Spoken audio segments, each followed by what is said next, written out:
সাহায্যকারী দাও। এই উঠাটা কেন করছি?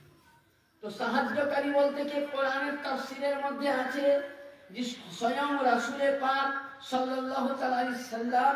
এবার একটুকুন আপনাকে পরে আবার আসতে হবে। আল্লাহর নবী যখন মেরাজের মধ্যে উপস্থিত হলেন, মেরাজে আমরা জানি যে নবী আমার সিদরাতুল মুনতাহায় মেরাজে গেলেন, তাই তো? কিন্তু সিদরাতুল মুনতাহায় নবী মেরাজে গেলেন তো নবী পাক দেখতেছেন যে আরশে আযমের পায়ার মধ্যে লেখা আছে লা ইলাহা ইল্লাল্লাহ মুহাম্মাদুর রাসূলুল্লাহ সাল্লাল্লাহু আলাইহি সাল্লাম ওয়া আলিউন ওয়াসিউল্লাহ ওয়া খিলাফাতুন নবিয়ুল্লাহ। এই শব্দটি লেখা আছে যে yani আল্লাহ ব্যতীত কোনো মাবুদ নাই, মুহাম্মদ সাল্লাল্লাহু আলাইহি সাল্লাম আল্লাহর প্রিয়তম রাসূল এবং নবীর পরে পরে মাওলা আলী খলিফা হবে। কেমন এবার সংক্ষিপ্ত বুঝি।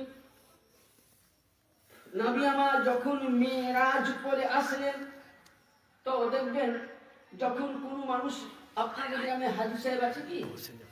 হাজী সাহেব আছেন? নেই তো দেখবেন গ্রামে আমাদের করে বেশি হাজী হন নাকি ভাইজান? আমাদের মুর্শিদাবাদ আপনি ঘর ঘর হাজী পাবেন। ও যদি 10 কাঠা জমিকে বিক্রি করে ও হজ করবে, মনে রাখা পূর্ণ করবে। রিদওয়ানের আজকে শাহাদাত দিবস এবং এই আজকের দিনে হযরতে ইমামুল আম্বিয়া নবী মুহাম্মদুর রাসূলুল্লাহ সাল্লাল্লাহু আলাইহি সাল্লামের নাতনি যিনি কারবালার প্রান্তরে ইমামে হুসাইনের সঙ্গে ছিলেন এবং কারবালাতে নিজের ভাইকে দাফন করেছেন, সেই নারীর মধ্যে হযরতে সাইয়্যিদা জাইনাব সাল্লাল্লাহু আলাইহা আজকে শাহাদাত দিবস এবং আজকে ইমামে বাকির আলাইহিস সালামের জন্ম দিবস। তাহলে এই রজব চাঁদটা কিন্তু খুবই মারাত্মক চাঁদ, বুঝলেন তো? হযরতে আমার রাসূল পাক মিরাজ করে আসলেন তো সাহাবায়ে কেরামের মজমুয়াতে আছে।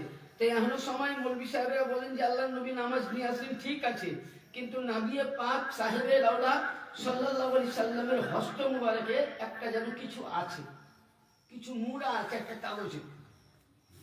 তো আল্লাহর নবী এক পথ থেকে সাহাবায়ে কেরাম হযরতে আবু বকরকে বলছে, আবু বকর এ দেখো এর মধ্যে একটা পাগড়ি আছে, কথাটা বুঝবেন যে আল্লাহ পাক কোরআনে বলেছেন যে আমি মাদাদগার দিলাম, তো কিরকম? তো বলছে হে আবু বকর এই পাগড়ি যদি তোমার মাথায় বেঁধে দিয়ে আমি তোমাকে যদি পাগড়িটা দিয়ে তো তুমি কি করবে? আমার উম্মতের জন্য কি করবে? উনি বলছেন যে হুজুর আপনি যখনই পাগড়ি বেঁধে দিবেন আপনার উম্মত যখন দেখবো যে কোনো অন্যায় করছে, বলছে কিচ্ছু দেখা দেখে নেই, তাকে একবার ঘরে তাই এখানে বন্দি করে দেবো। তাহলে বন্দি করলে মানুষ অন্যায় কম করবে ভয়, বলে তুমি বসো। হযরতে ওমরকে বলছে ওমর তুমি কি করবে? বললো হুজুর আপনি তো জানেন আমার রাগ খুব, আমি কিছু দেখবো না, গলা উড়িয়ে দেবো। নবী বলছেন তুমিও বসো। নবীর সমস্ত সাহাবায়ে কেরামের কাছে এই অ্যাপিল করলেন, বিভিন্ন মত জানালেন। তো শেষ পয়েন্টে হযরতে মাওলা এবার দেখবেন একটা মাস্টাররা যখন ছেলে পড়ায় তো মাস্টারে জানে যে কোন ছাত্রটা স্কুলের মধ্যে সবচাইতে বেস্ট নাম্বার তুলবে, কিন্তু ডাইরেক্ট যদি ওকে নাম্বারটা দেয় আরো ছাত্রর গার্জেনরা কি বলবে যে নিশ্চয়ই এর সাথে কোন এক সম্পর্ক আছে, ঘুষ নিয়েছে না বিভিন্ন রকম। তার জন্য সরকারি বিধান মোতাবিক টিচার দ্বারাই ছেলেদের একটা পরীক্ষা হয়, কে কেমন পাস করলো। কারণ মাস্টার তো জানছে ছেলেগুলো পড়াচ্ছে, ধরুন ছেলেগুলো পড়াচ্ছে তো উনি তো জানেন যে কোন ছেলেটা পড়া ভালো, ব্রেন ভালো, কি ভালো, তাই তো? আপনারা গ্রামবাসী জানবেন যে এই গ্রামের লোকটা কেমন, ওই লোকটা কেমন, আপনারা তো জানবেন, আমার চাইতে বেশি জানবেন। আমি যদি 10 বছর থাকি তবু চিনতে পারবো না, কেন আমার খাওয়া দাওয়ার মহজিতে আড্ডা দেওয়া, আমি তো বাড়ি বাড়ি ঘুরবো না। বা আপনি জানবেন গ্রামের মানুষ তো ওই রূপ। তো নবী তো জানতেন যে এই পাগড়ি বা আমামার যোগ্য একজনই, কিন্তু ডাইরেক্ট যদি উনার মাথায় পরিয়ে দিত তো সাহাবায়ে কেরামদের মধ্যে বলতো জামাই বলে পরিয়ে দিল। প্রশ্ন জানতো না? জানতো। এক গ্লাস পানি নিয়ে তো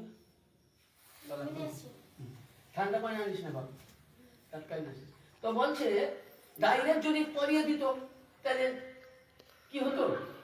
এটা মাদ্রাসার লাইনেও আছে দেখবেন। মাদ্রাসাতে যখন কেউ মৌলানা পাস করে, তো মৌলানা তো জানেন যে ছেলেটা মুফতি পাস করছে, মৌলানা পাস করছে, তাকে ডাইরেক্ট পাগড়ি দিচ্ছে না, তার ইমতিহান হচ্ছে রীতিমতন।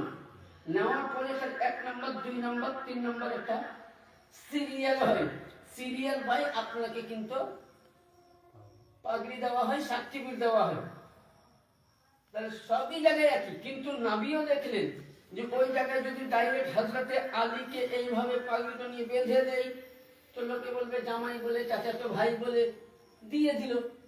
তখন আল্লাহর নবী সরকারে মদিনা সাল্লাল্লাহু আলাইহি সাল্লাম হযরতে আলী কারামাল্লাহু তাআলা ওয়াজহুল কারীমকে ডাকছেন, হে আলী, আমি যদি তোমার মাথায় এই আমামা পাগড়ি বেঁধে দিই তো বলো তুমি কি করবে?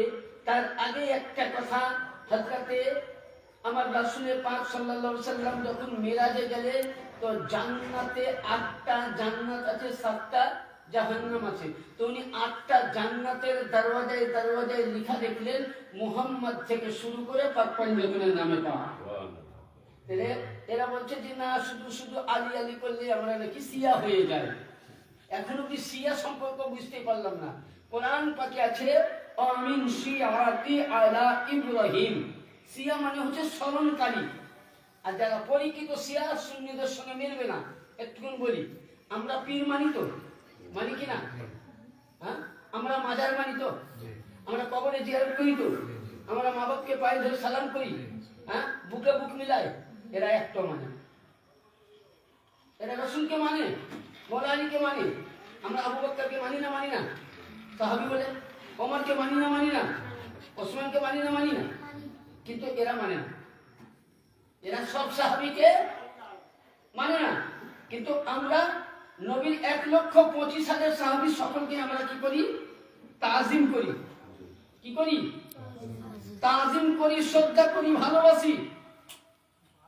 আর শিয়ারা দেখবেন এরা কোনদিনই সাহাবায়ে কেরামকে শ্রদ্ধা করে না, সাহাবায়ে কেরাম তাজিম করে না। কিছু কিছু সাহাবী করে। আচ্ছা, আমরা আল্লাহর ওলির হাতে এদিকে চলে আসি।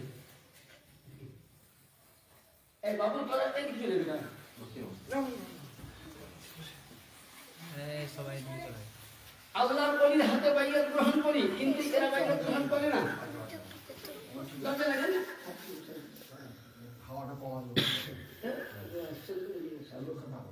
তো আমরা বাইয়াত গ্রহণ করি, এরা বাইয়াত মানে না। এরা বলে কি আমরা 12 ইমাম ধরে নিয়েছি, এটাই ঠিক। কিন্তু কোরআনে পাকে আছে ফালান তাজিদা লাহু ওয়ালিয়াম মুরশিদা, ইয়ানি যে ব্যক্তি ওলির হাতে হাত দিয়ে বাইয়াত গ্রহণ করলো, মুর্শিদ পেল, তার ভাগ্য খুলে গেল। মুর্শিদ ধরার মানে হচ্ছে ইসলামের পথ প্রদর্শক।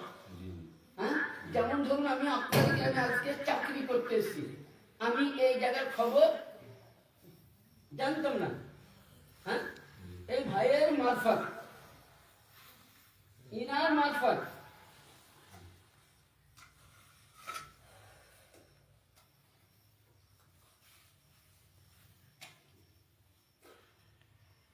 আমার নঈম ভাইজানের মারফত, তাহলে ইনি কি হলেন? আমার ইনি একটা আমার পথ প্রদর্শক এই গ্রামে আসা। তো ওই রূপ আমরা মুর্শিদ কেন মানি? যে আল্লাহ এবং আল্লাহ রসুলের পথ পাবো বলি। কিন্তু যারা পরিচিত শিয়া তারা কিন্তু ওরা পীর মুর্শিদ মানে না। তাহলে ওদের সঙ্গে আমাদের অনেকটা ডিফারেন্স আছে। হ্যাঁ, এবার যেটা বলছিলাম, তো আমার নবী কি করলেন? ওই সময় নবী যখন মেরাজে গেলেন, তো 8টা জান্নাতে 5 জনের নাম লেখা আছে। তখন আমার নবী মুস্তাফাকে বললেন যে হে নবী, যে আপনার পরে যে নামটা দেখছেন এটা হবে, এটা আপনার নূর থেকে একসঙ্গে তৈরি হয়েছে। আপনিও আলী একই নূরে তৈরি। নবী বলছেন প্রতিটা মানুষের ভাগ আছে, সাজরা আলাদা আছে, কিন্তু আমার এবং আলী একই নূরে তৈরি। আমরা আব্দুল মুতালিব থেকে ভাগ হয়েছি। আব্দুল মুতালিবের নূর 2টি ভাগে ভাগ, একটা সাইয়েদিনা আবু তালিবের কাছে, আর একটা সাইয়েদিনা আব্দুল্লাহর কাছে গিয়েছিল। এবং ওই সময় আমার নবী পাক বলছেন যে হে নবী, আল্লাহ পাক বলেছেন হে নবী, এই আলী হবে আমিরুল মুমিনিন, মুমিনদের নেতা, আলী হবে আমিরাল মুহসিনিন, ইহসানকারীর নেতা। আলী হবে সমস্ত আপনার উম্মতের জামিনদার। আলী হবে কিয়ামতের ময়দানে আপনার উম্মতের কাছে জান্নাত এবং জাহান্নাম বন্টন করবে। সুবহানাল্লাহ। এটা হলো হাদিসে পাক। এবার ওই কথাটাই মাওলা আলীর জন্য নবী করলেন কি, পাগড়ি মুবারক কোন সাহাবীকে জিজ্ঞাসা করলেন, মত বলতে লাগলো। কেউ বলছে আপনার উম্মত গুনাহ করলে তাকে সাজা দিব, কেউ বলছে তাকে জবাই করে দিব। নবী সবাই বলেন বসে যাও। হযরতে আলীকে পাগড়িখানা নিয়ে বলছেন, আলী বলে ইয়া রাসূলুল্লাহ, এই পাগড়ি যদি তোমাকে পরিধান করিয়ে দেই তো তুমি আমার উম্মতের জন্য কি করবে?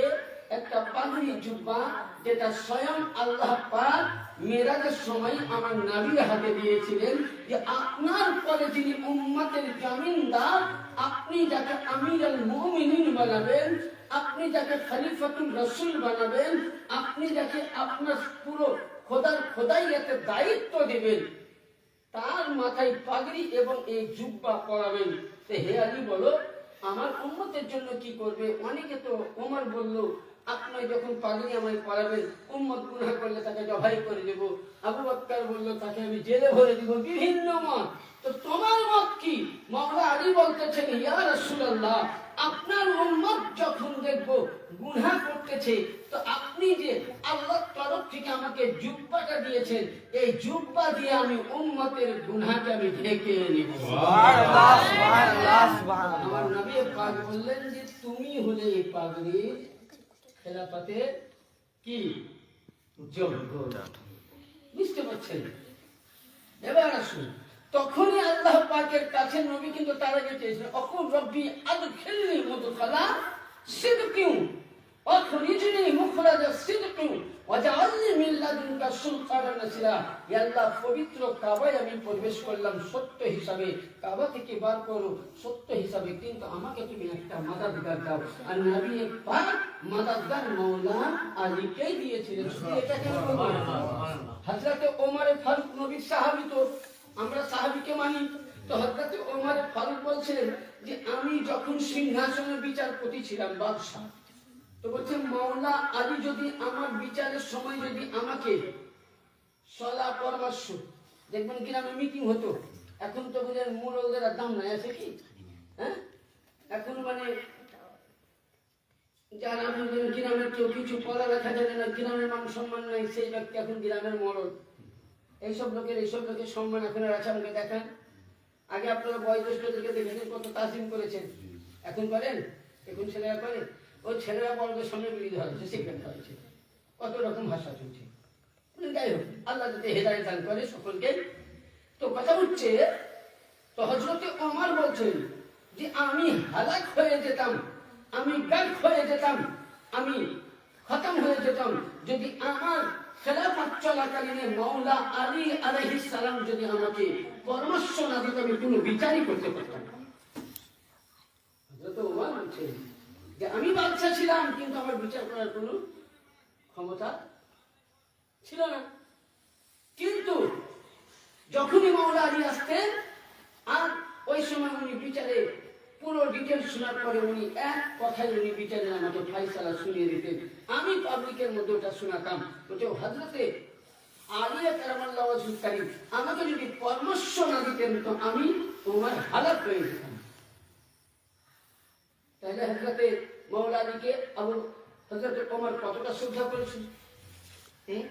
আম্মা জান আয়েশা সিদ্দিকা নবীর স্ত্রী, তাই তো, আবু বকরের মেয়ে, কিন্তু নিজের আব্বার জিকির করেনি। আর জিকির করেছে জানেন? উনি হাদিস শরীফের মধ্যে লিখেছেন, মুজাম্মুল কাবিরের মধ্যে, মুআজ্জামুল কাবিরের মধ্যে কি লিখেছেন? আওসাতুল কাবিরের মধ্যে লিখেছেন, তিনি লিখছেন যে জিক্রু আলিউন ইবাদা, ওয়াজহু আলিউন ইবাদা। আম্মা জানাইছে সিদ্দিকা, নিজের আব্বার জন্য বলেননি, বলছেন জিক্রু আলিউন ইবাদা, যে হে বিশ্ববাসী, আমি নবীর স্ত্রী, তোমার তোমাদের মা বলছি, হযরতে আলীর জিকির করা এবং আলীর তাজকিরা করা, আলীর শান বর্ণনা করা, আলীর মর্যাদা বর্ণনা করা, আলীর ফজাইল বর্ণনা করা, আলী আলী করাই হচ্ছে জিকির এবং ইবাদতের স্বভাব। সুবহানাল্লাহ। তাহলে আমরা যেগুলো করি এগুলো হাদিস মোতাবেক, তাই তো? হ্যাঁ, যেহেতু সাহাবায়ে কেরামরা করে গেছেন এবং বলছেন কি উনার চেহারা দর্শন করা একটা ইবাদত। তাহলে বলুন, আজকে হযরতে ফাতিমা বিনতে আসআদ, ওনার জন্মটা পুরো ডিটেইলসে তুলি আপনাদেরকে। ফাতিমা বিনতে আসআদ নবীর চাচি, আর নবী পাককে লালিত পালিত করেছেন কে? यानी নবুয়ত পালিত হয়েছে বেলায়েতের বাড়িতে। নবুয়ত পালিত হয়েছে বেলায়েতের বাড়িতে। অনেকে বলছে এদের তো শিয়াদের হাদিস, আসল না জানা থাকলে, তাই তো? যদি জানা থাকে, আমার ধরে রাজমিস্ত্রির কাজের ক্ষমতা, যে আমি টাইলস মিস্ত্রি হয়ে বসে গেলাম, বলে দুটা হয়তো বাথরুমে লাগিয়েছি, একটু করে বলে দিতে ভাবছি আমি টাইলস মিস্ত্রি, বলে এই হয়েছে আজকাল অবস্থা। তো কথা হচ্ছে বেলায়েতের বাড়িতে নবুয়ত পালিত। কারণ যখন নবী পাকের আম্মা চলে গেলেন, আব্বা তাড়া গিয়েছিলেন, তো নবীকে লালিত পালিত কে করেছিলেন? দাদা যান হযরতে আব্দুল মুতালিব।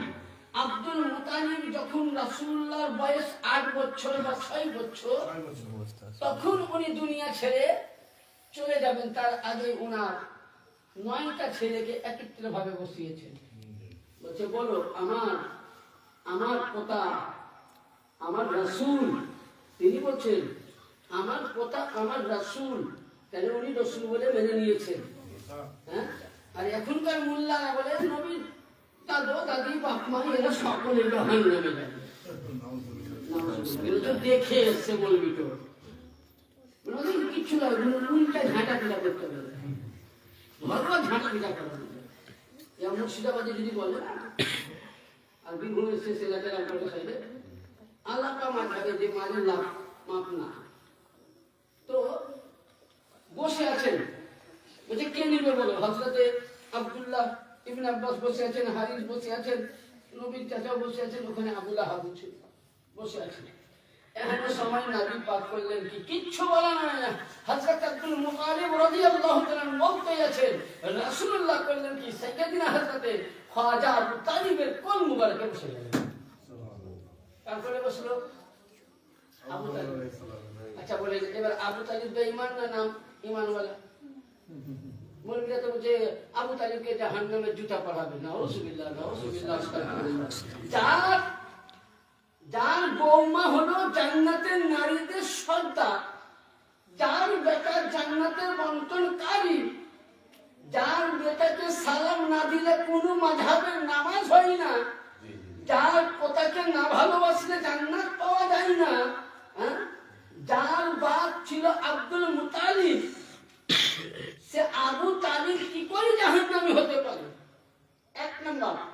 2 নম্বর, জাহান্নামী লোকের বিয়ে করিয়েছে আমার নবী মুস্তাফা।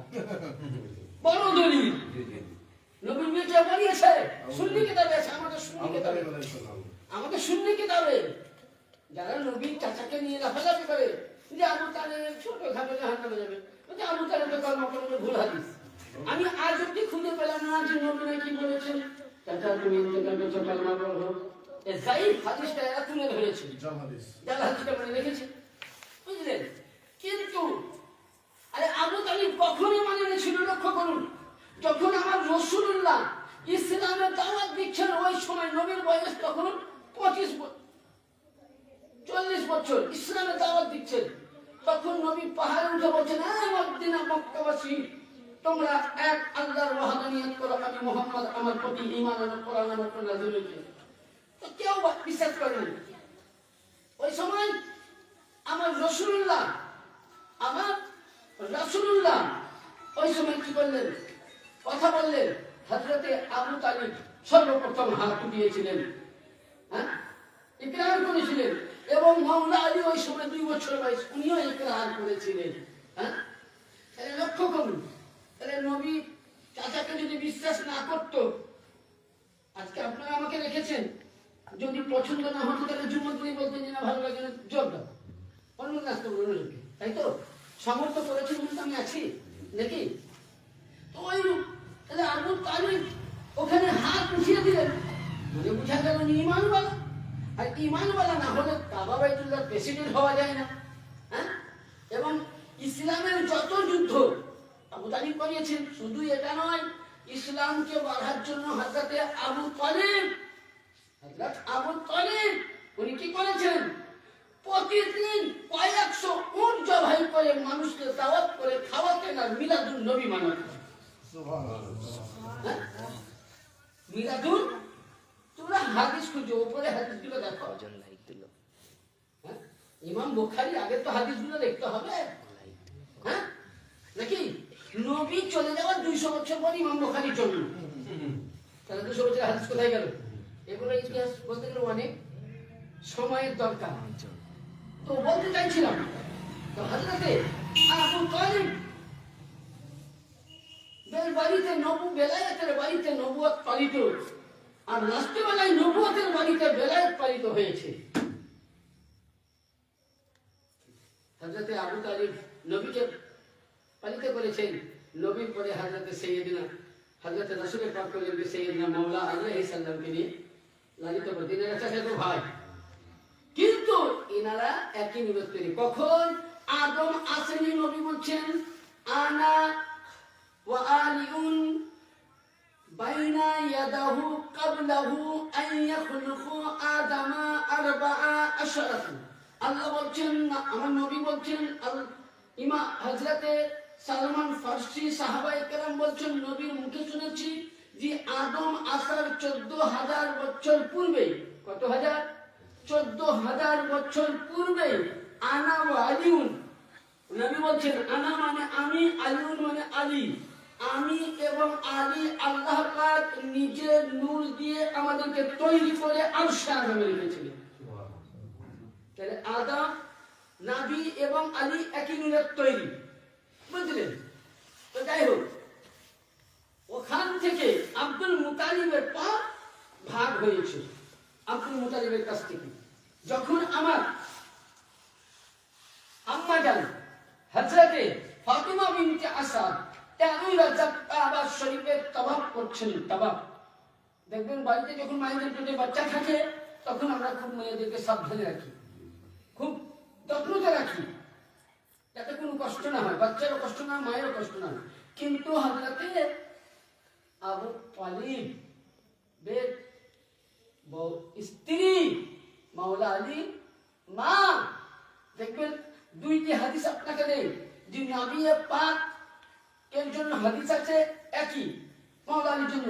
মা হযরতে আমিনা বলছেন যে নবী যখন আমার পেটের মধ্যে ছিল, প্রতিটা মায়ের যখন পেটে বাচ্চা আসে দেখবেন যত মাস দিন বাড়ে তত পেটের সাইজ বাড়ে, কিন্তু হযরতে আমিনা বলছেন যে আমার পেটে নবী ছিল ঠিক, কিন্তু যেমনকার পেট তেমনি ছিল, একটুকু উঁচু হয়নি।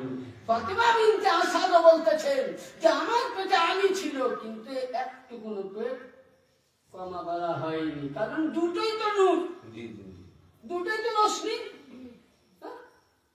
এই চারাক আপনি জ্বালিয়ে দিলেন, আপনি যতই তেল ভরেন প্রদীপ জ্বলবে, বাড়বে, এই বল জ্বলছে, এর থেকে যতই ভোল্টেজ আসুন, তাই তো এই লিমিট আছে, কাটবে না। এরপরে আপনি যখন হ্যালোজিন লাগাবেন তো হ্যালোজিনের নতুন চলবে, তো নূর যখন পেটে তো বাড়েনি তো। তো ফাতিমা বিনতে আসাদ তাওয়াফ করছেন, পেটের মধ্যে আওয়াজ দিল আর আল্লাহর কাছে ফরিয়াদ করলেন, সঙ্গে সঙ্গে আল্লাহ পাকের হুকুমে কাবা বাইতুল্লাহ 2 ভাগে ভাগ হয়ে গেল, দরজা নয় ফেটে গেছিল। ফাতিমা বিনতে আর যেমন প্রবেশ করলেন, ওর কোন সাহাবী, কোন তাবেঈন না, একমাত্র কাবায় জন্ম হয়েছে মাওলা আলী। এখানে আল্লাহর নবী বলছেন, হে মুসলমান, কাবা হলো ইসলামের ঈমান, কাবা হলো ইসলামের ঘাটতি, কিবলা। কাবা মুসলমানদের কিবলা, কাবা নামাজের কিবলা, কাবা নবীদের কিবলা, কাবা কোরআনের কিবলা। কিন্তু শুনে নাও, আর ঈমানের কিবলা হলো আবু তালেবের ছেলে মাওলা আলী আলাইহিস সালাম। यानी কিবলা কাবা বাইতুল্লাহ নামাজের, কাবা বাইতুল্লাহ নামাজের, কাবা বাইতুল্লাহ তাজিমের কিবলা, কাবা বাইতুল্লাহ হাজিদের তাওয়াফের কিবলা। কিন্তু ঈমানের কিবলা কোথায়? কাবা বাইতুল্লাহতে যিনি জন্ম নিলেন, ঈমানে কাবা, यानी কাবার ঈমান, यानी কাবা ও ঈমান রেখেছেন মাওলা আলী হলেন ঈমানের কাবা। এবার মাওলা আলী পৃথিবীর মধ্যে জন্মগ্রহণ করলেন। তো ওই সময় যারা আজকে বললেন মাওলা আলী তিনি অনেক রকম কথা বলেন, তা বলুন তো আতুর ঘর যাকে বলে, আতুর ঘরকে নিয়ে নামাজ হবে? হ্যাঁ, তাহলে পড়ছি কেন? আমাকে বুঝান, এটা যুক্তি, দলিল আমি পরে দিব। আতুর ঘরকে নিয়ে নামাজ হয়? হবে না তো। কিন্তু না, ওটা আতুর ঘর ছিল না, यानी মাওলা আলী ছিলেন নূর। আর নূরকে হেফাজত করার কারণ হলো আল্লাহ। আর আল্লাহ পাক বলে দিয়েছিলেন যে নবী আপনার জন্ম হয়েছে মক্কার সরজমিনে, আব্দুল মুত্তালিবের কুঠিরে আমিনার ঘর হয়েছে, ওখানেও নূর ছিল। কিন্তু আপনি ছিলেন ইসলামের শ্রেষ্ঠ পয়গম্বর, ইমামুল আম্বিয়া, আর আপনি হলেন নবীদের সর্দার, এটা আপনার বড় শান। কিন্তু আপনার নূর থেকে, আপনার কাছ থেকে আমি আরেকজনকে পৃথিবীর মধ্যে পাঠাবো, যার নাম হবে হযরত সাইয়্যিদনা আলী কারামাল্লাহু তাআলা ওয়াজহু। যিনি হবেন, যিনার জন্মস্থান হবে, যিনি জন্মগ্রহণ করবেন কোন হাসপাতালে নয়, কোন দাইমার ঘরে নয়, কোন মাতৃভূমি বাড়িতে নয়, যে জন্মগ্রহণ করবে সমস্ত মানুষের কিবলার ভিতরে জন্ম হবে। সুবহানাল্লাহ। আল্লাহ পাক দিয়েছেন। তো ওই সময় আমার নবী যেমনই খবর পেলেন তো ছুটে আসলেন। তো হযরত মাওলা আলী চোখ বন্ধ করে আছেন। তো ওনার আম্মা জান ভাবছেন যে আমার ছেলে অন্ধ হলো নাকি। তো উনি যেমনই রাসূলুল্লাহ আসলেন আর বলছেন চাচি জান আমার ছোট ভাইকে আমার কোলে দেন। এই জন্মে আমার রাসূলুল্লাহর কোলে আসলো আর চট করে দিলেন হযরত মাওলা আলী। চোখখানা খুলে উনি মুচকি হেসেছিলেন নবী দেখে, আর নবীও মুচকি হাসলেন। উনি মুখে যেন কিছু চাইছেন, উনি হাঁ করে আছেন, নবী নিজের মুখ থেকে প্রথমে বলা মুখে দিয়ে দিলেন। यानी তখনই মাওলা আলীকে আল্লাহ পাক নবী ছোটর তলায় মারফতের ভাঙের ডান্ডা দান করে দিয়েছিলেন। সুবহানাল্লাহ। এর নাম হলো আলী, এর নাম আলী। আর কেন নবী বলেছেন যে আলী হলো ইমাম হাসান হুসেন, ফাতেমাতুজ জোহরা, এরা হলো আমাদের, আমার নয়নের তারা, আমার কলেজের টুকরা। এদেরকে যারা ভালোবাসে, এদের সঙ্গে যারা মহব্বত করে, আল্লাহ তুই এদের সঙ্গে মহব্বত কর। কারণ এদের সঙ্গে মহব্বত করলে কি পাওয়া যায় দেখবেন।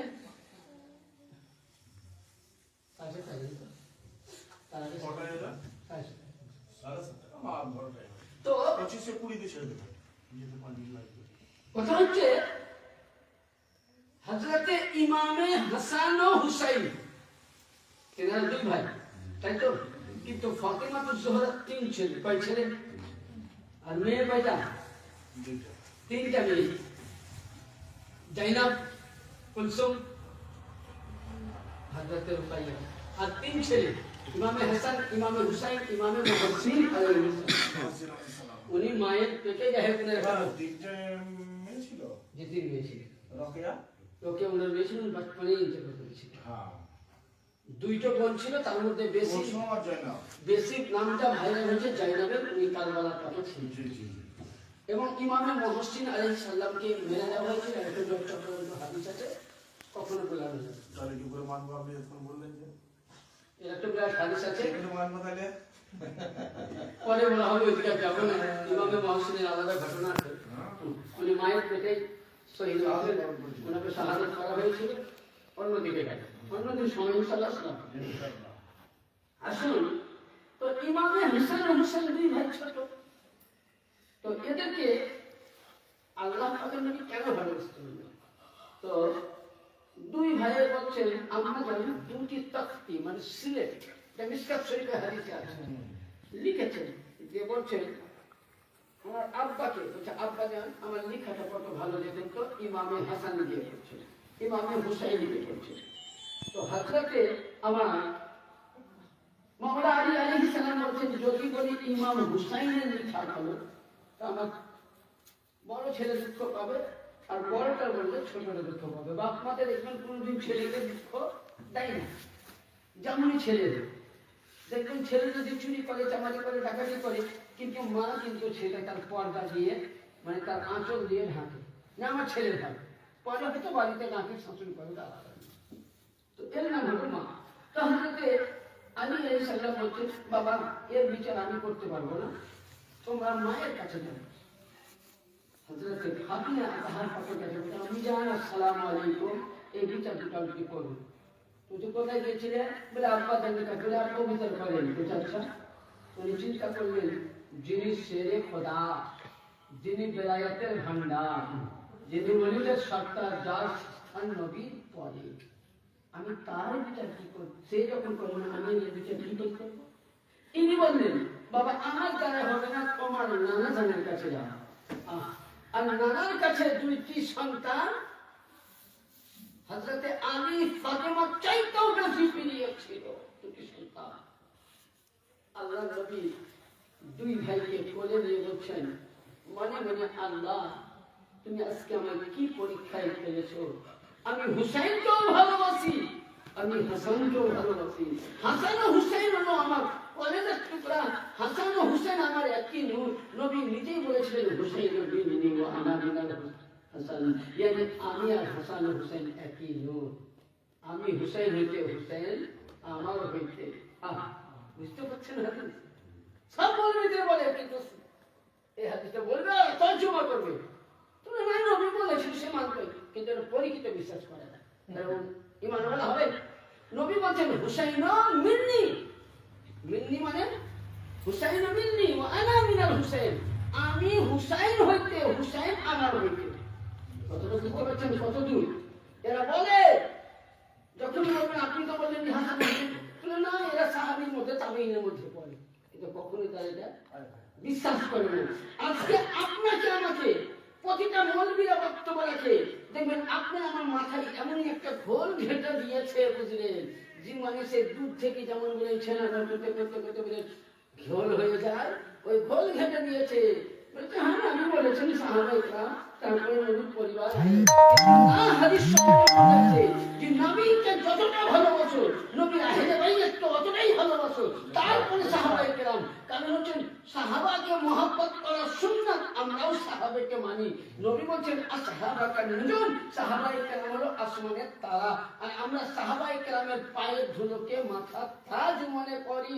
আরে সাহাবায়ে কেরামের ব্যবহার জিনিসকে আমরা নিয়ামত মনে করি, কিন্তু এদের সঙ্গে মহব্বত করা ওয়াজিব নয়, ফরজ নয়, সুন্নাত।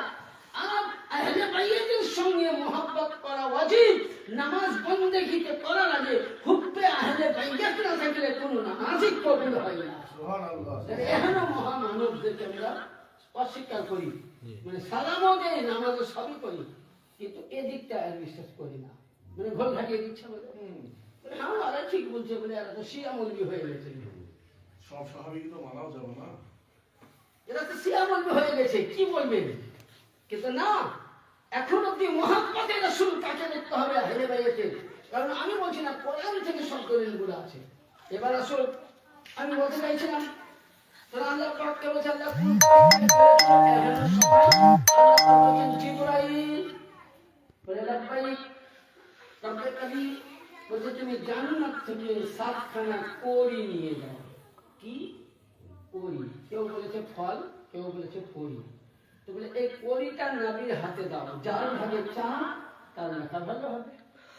এমন সময় নবীর মজমুতে হাজার হাজার নবীর সাহাবী রয়েছেন, মাওলা আলী আছেন, ফাতেমা ঘরে আছেন, আসমানের ফেরেশতারা বলছে আল্লাহ যদি ইমামে হাসানের দিকে সাতখানা পড়ে হুসাইন দুঃখ পাবে, হুসাইনের দিকে পড়লে হাসান দুঃখ পাবে, আল্লাহ তুমি বিচারকারী সূক্ষ্ম বিচার করিও যাতে দুই ভাইয়ের মধ্যে কেউ দুঃখ না পায়।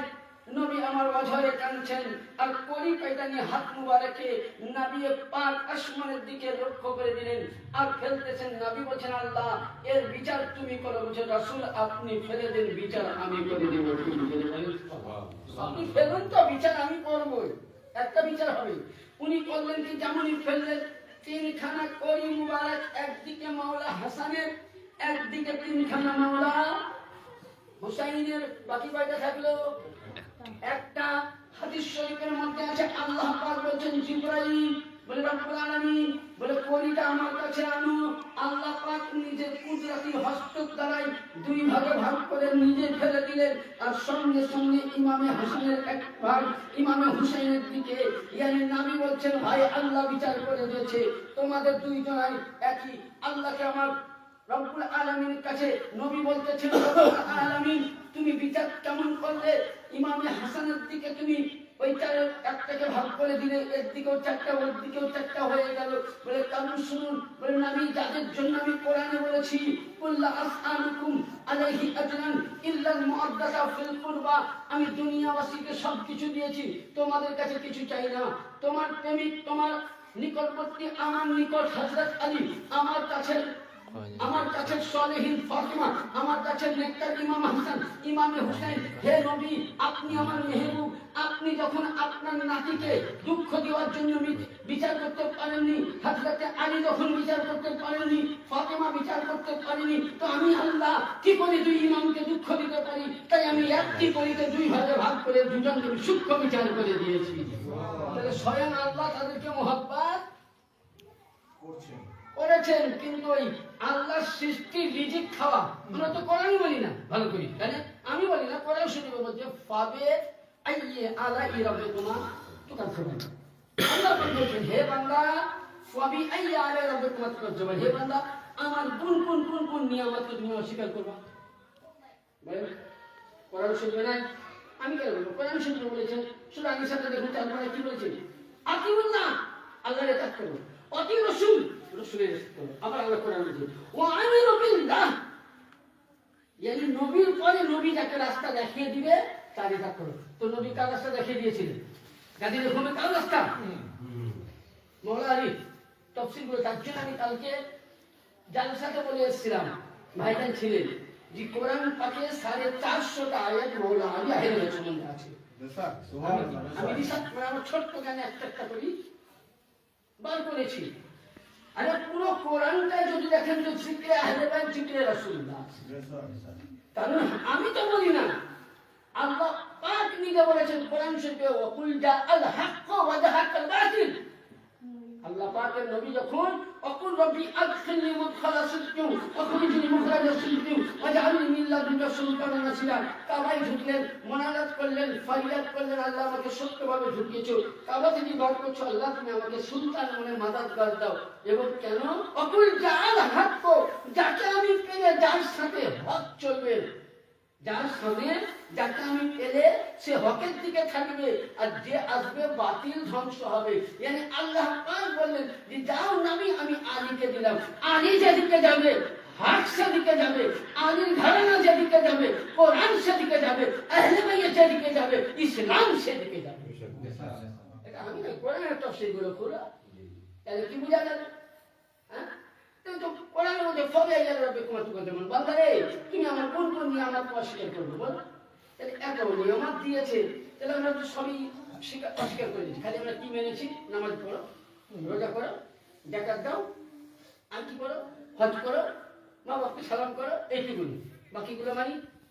হ্যাঁ, আমার স্কুলের পরীক্ষার ধরেন সাবজেক্ট আছে 100 নম্বরের, 7টা প্রশ্নের উত্তর দিয়েছেন। দেখা গেল আপনার 75 নম্বরে কিংবা ধরেন ওই 400 নম্বরে পাস। আগে তখন লিমিট নাই, পাস হলে হলো, না হলে না হলে, আগে তো ছিল নাকি বলেন? আপনাদের যেমন 1 নম্বরের লেগে মাস্টারের কাছে কত হাত জোর করতে হয়েছে, যারা বাংলা পড়েছেন, আমি তো বাংলা স্কুলে যাইনি বলতে পারবো না, তবে মাদ্রাসা লাইনে বলে এরকম আছে, এখন পাস করতে হবে। তো কথা হচ্ছে, তো দেখবেন 7টা প্রশ্নের মধ্যে আমি 2টা উত্তর দিয়েছি। তো 2টার উত্তর নাম্বার কত পাবো? 100 নাম্বার। লাগবে কত? আমি পাস করলাম। হ্যাঁ, তাহলে মাস্টারের সব কথা মানলাম, তাহলে আমি কোনো কাজের হলাম না। আমি বান্দা হিসাবে, মুমিন হিসাবে দাবি করলাম, কিন্তু 5টা জিনিস নিয়ে লাফালাফি করলাম। কারণ আল্লাহ কোরআনে বলেছে, কবে আইয়া আলাই রাব্বিকুম তুকাজ্জিবান, এই বান্দারে তুমি কোন কোন নিয়ামত অস্বীকার করবে যেটা আমি তোমাদের দান করেছি। কোরআনে তো বলেছে আহলে বাইতের মহব্বত করো। কোরআন বলতেছে তোমাদের জন্য আহলে বাইতকে দিয়েছি, যাদেরকে পাক ও পবিত্র বানিয়ে দিয়েছি। কোরআন বলতেছে, তেমন কোরআনে বলতেছে একটা আয়াত আছে, আয়াত পড়লে অনেক সময় দরকার। তো হযরত নবী পাক সাল্লাল্লাহু আলাইহি সাল্লামকে আবু বকর জিজ্ঞাসা করছেন। কে জিজ্ঞাসা করছেন? আবু বকর। বলছে, ইয়া রাসূলুল্লাহ, প্রত্যেক নবীদের একটা করে ইমাম থাকবে উম্মতের জন্য, তো আমাদের ইমাম কে থাকবে? আপনাদের গ্রামকে চালার জন্য একটা মেম্বার প্রয়োজন, এটা পুরসভা একটা কাউন্সিলর প্রয়োজন, মসজিদকে দেখার জন্য সেক্রেটারি সভাপতি প্রয়োজন, আর মসজিদের পাড়াকে ঠিক রাখার জন্য, নামাজ রোজা করার জন্য ইমামের প্রয়োজন। ভালো মন্দ শিক্ষা, নামাজ তো সবাই পড়াতে পারবে, ইসলাম শিক্ষা দেওয়ার জন্য একটা ইমামের প্রয়োজন।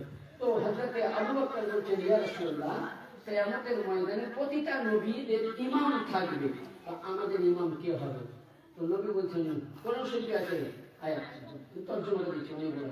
তো নবী বলছেন, সাহেব ইমাম দেখবে তো? হ্যাঁ। বলতে আছেন, এমন সময় মসজিদ নববী প্রথম গেট দিয়ে হযরতে আলী কারামাল্লাহু তাআলা ওয়াজহু ঢুকছেন। নবী বলছেন, হে আবু বকর, যে কিয়ামতের ময়দানে প্রতিটা নবীদের ইমামকে থাকবে, ইমামকে দেখে নাও, ইমামের রাহবারকে তোমরা দেখে নাও। সুবহানাল্লাহ।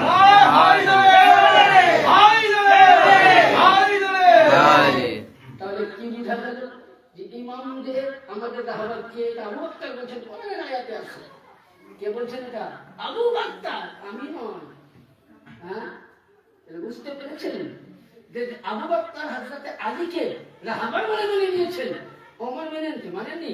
গাড়ি রকমের হাদিস এরকম মিসকাত শরীফে আছে, বুখারীতে আছে, নবী যখন বললেন মান কুনতু মাওলাহু ফাহাদা আলিউল মাওলা, নবী এইভাবে হযরতে গাড়ির রকমের হাত দিয়ে বলেন, এই নবীর বগল দেখা গিয়েছিল সাদা কাপড়, যে এই আমি তোমাদেরকে বলতে আকা, বলতে আপনি আমি যা বলবো শুনবি? তো বলে, হ্যাঁ হুজুর, আপনি যেটাই বলবেন সেটাই শুনবো। বলতে আমি কাদের লিডার ছিলাম?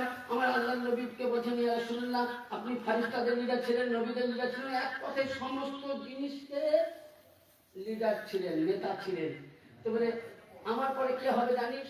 বলে, না হুজুর, আমার নবী মুস্তাফা বললেন, মান কুনতু মাওলাহু ফাহাদা আলিউল মাওলা, yani আমি যেমন সমস্ত নবীদের নেতা ছিলাম, সাহাবীদের নেতা, আমি যার যার নেতা ছিলাম, আমি যার যার মাওলা ছিলাম, আলী তার মাওলা।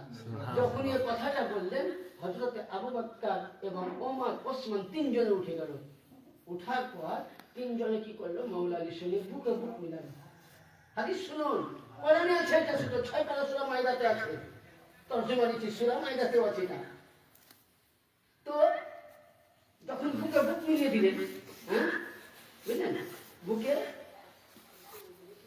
আকমালতু লাকুম দীনুকুম, এভাবে আয়াত আছে, তরজমা আছে, যে যখনই মাওলা আলীকে এই কথাটা বললেন, আল্লাহর নবীর সাথে সামনে জিবরিল আমিন ওহী নিয়ে আসলেন, শেষ ওহী এটাই, শেষ ওহী কাদিরে খুনে, আর বলেন আকমালতু লাকুম দীনুকুম নি'মাতিকুম, ইয়া রাসূলুল্লাহ, আজকে যখন আপনি মাওলা আলীকে সবার সামনে নেতা ঘোষণা করলেন, আজকে আপনার ইসলাম পরিপূর্ণ হয়ে গেল। সুবহানাল্লাহ। এটা কোরআনের আয়াতে দিলাম। তো ওই সময় হযরত আবু বকর এবং ওসমান বুকে বুক মিলালেন। যে ওসমান বলে কি করলেন জানেন? ওনাকে ঘাড়ে তুলে নিলেন। ঘাড়ে তুলে নিলেন, এভাবে হাদিস আছে এটা। ঘাড়ে নেওয়ার পরে হযরত ওমর এবং আবু বকর বলছেন, বখতান ইয়া আলী বিন আবি তালিব, খুশ আমদিদ, স্বাগতম এ আবু তালিবের যোগ্য সন্তান। আউয়ালা বিল মুমিনিনা ওয়া ফি আনফুসিহিম আউয়ালা মুমিনিন। হে আলী, আজকে সাহাবীকে নবী বললেন যে তুমি প্রত্যেকের যার যার মাওলা, নবী তার মাওলা। শুধু তুমি আজকে মুমিন মুমিনার নয়, বরঞ্চ আবু বকর, ওমর, ওসমানেরও মাওলা। তারা স্বীকার করেছিল আর আমরা সাহাবীকে মানছি বলে আমরা বলছি সাহাবী রাস্তায় যাবো। আমি বলছি চলো সাহাবী রাস্তায় যাবো, তো চলো সাহাবী রাস্তায় থেকে আবু বকর মাওলা, আলীকে মাওলা বলে মেনে নিয়েছেন মাথা বলে, ওসমান মেনে নিয়েছেন ঘাড়ে করে নেচেছে। আর তোমরা কি বলো চতুর্থ খলিফা। চতুর্থ খলিফার মানে হচ্ছে সবাই স্টেটটাকে ধরে রাখার জন্য, কিন্তু নবী তো সবার আগে নবী খেলাফত দিয়ে অনেক দলিল আছে। তাহলে আমাদেরকে কি করতে হবে?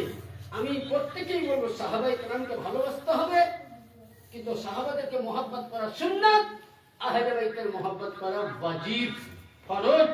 আহলে বাইতের মহব্বত না করলে কোনো নামাজই মুকম্মল হবে না, হজ মুকম্মল হবে না, যাকাত মুকম্মল হবে না, কিছুই মুকম্মল হবে না। একবার দরুদ পাক পড়ুন, আল্লাহুম্মা সাল্লি আলা সাইয়্যিদিনা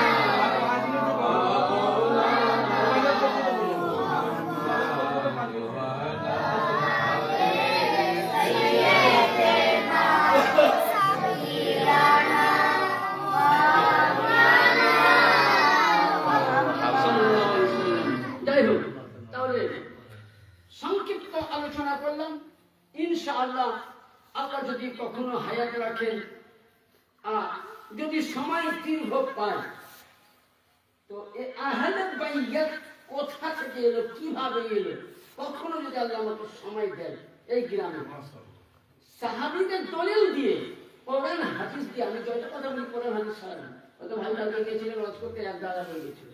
কেন জানি তো না, সত্য করে বলছি, আমি এখানে আছি বলেই আপনি আমার সাথে হাওড়ায় চলেন, এটা আমার প্রিয় মসজিদের গান। আমি হাওড়ায় নামলে পুলিশ প্রশাসন থেকে বক্তব্য দেন। আমি যেখানে ছিলাম ভাতার থানায়, ওখানকার সেক্রেটারি সভাপতি গেছিল, এসে বলছে আমি দেখিয়ে এলাম ওনার ব্যাপার, পুলিশ প্রশাসন ছাড়া ব্যাপার হয়। এই বাড়ি যেমন ইমাম সাহেব মৌলানা মুস্তাক সাহেব, এনাকে আমি চিনতাম না, এনাকে আমাকে একটা মুনাজারায় ছিলাম, এই বন্ধ মুনাজারাতে ছিলাম। কোথায়?